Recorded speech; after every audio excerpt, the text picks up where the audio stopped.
আসসালামু আলাইকুম, welcome to my channel MTech insider YouTube চ্যানেলে আপনাকে স্বাগতম।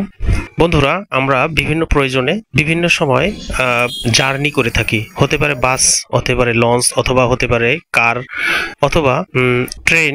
বিভিন্ন পরিবহনে আমরা যখন জার্নি করি তখন আমাদের কৌতূহলী মন অনেক সময় জানতে চায় যে আমি যে যানবাহন চড়ছি এটার আসলে কত গতিতে চলছে। ধরুন আপনি বাসে চলছেন, ঢাকা যাচ্ছেন। এখন এমন মনে হতে পারে যে গাড়িটি হয়তো অনেক জোরে চলছে, অথবা এমন হতে পারে যে অনেক আস্তে চলছে, কিন্তু গাড়িটা আসলে কত স্পিডে চলছে এটা আপনার মনে জানতে চাই অনেক সময়। এটা আমাদের প্রত্যেকেরই ইচ্ছা হয়তো অনেক সময় হয়। তো আপনার কিন্তু ওই স্পিডটা জানতে হলে তখন কিন্তু আপনারা সোজাসুজি যে ড্রাইভারের সামনে থেকে দেখে আসা লাগবে। কিন্তু ওই ধরনের পরিস্থিতিতে আমরা থাকি না যে সিট থেকে উঠে গিয়ে ড্রাইভারের থেকে দেখে আসবো কত স্পিডে গাড়িটা চলছে।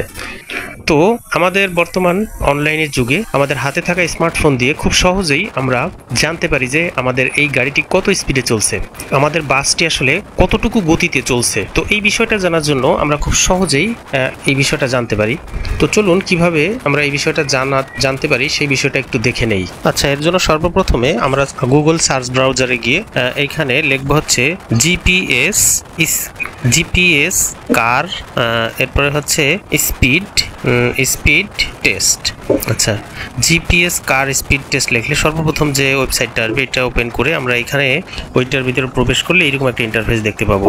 এরকম একটা ইন্টারফেস আসার পরে দেখুন এখানে আছে অ্যানালগ এবং ডান পাশে আছে ডিজিটাল। আমরা দুইভাবে দেখতে পাই। নিচে আছে দেখুন স্টার্ট একটা অপশন। এই স্টার্ট অপশনে ক্লিক করলে এখানে আমাদের চলন্ত গাড়ির কত গতি আছে এটা কিছুক্ষণের ভিতরেই দেখাবে। দেখুন আমি যে গাড়িটিতে আছি এটার স্পিডটা কত আছে, 45 কিলো দেখাচ্ছে। আরো বেশি হবে, গাড়ির স্পিড আরো বেশি আছে। এই যে 117। দেখুন আমার গাড়িটা বর্তমানে প্রায় এই স্পিডে চলছে।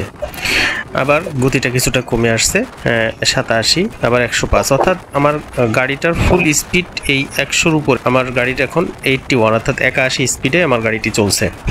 এটা কিন্তু নেটওয়ার্কের কারণে অনেক সময় যে স্লো দেখায়। দেখুন এই যে 75 স্পিডে গাড়িটা চলছে, 77, 75, অর্থাৎ 75 থেকে 77 এই স্পিডের ভিতরেই গাড়িটা আছে। সো আপনারা চাইলে খুব সহজেই আপনার হাতে থাকা স্মার্টফোন দিয়ে এই বিষয়টা টেস্ট করতে পারেন। আপনি আপনার কৌতূহলী মনে দেখতে পারেন যে আপনার গাড়িটা আসলে কত স্পিডে চলছে। এজন্য অবশ্যই আপনার জিপিএস গুগল লোকেশনটা অন থাকতে হবে এবং আপনার মোবাইলে ডাটা থাকতে হবে।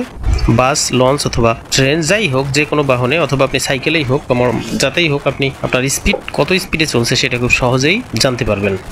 এটা একেবারে সহজ একটা প্রসেস এবং খুব ভালো একটা রেজাল্ট এটা মূলত এরা দেয়। সো ঠিক আছে বন্ধুরা, ভালো থাকবেন। দেখা হবে পরবর্তীতে অন্য কোনো ভিডিওতে। সেই পর্যন্ত আমি আল মামুন আপনাদের সামনে থেকে বিদায় নিচ্ছি। আল্লাহ হাফেজ।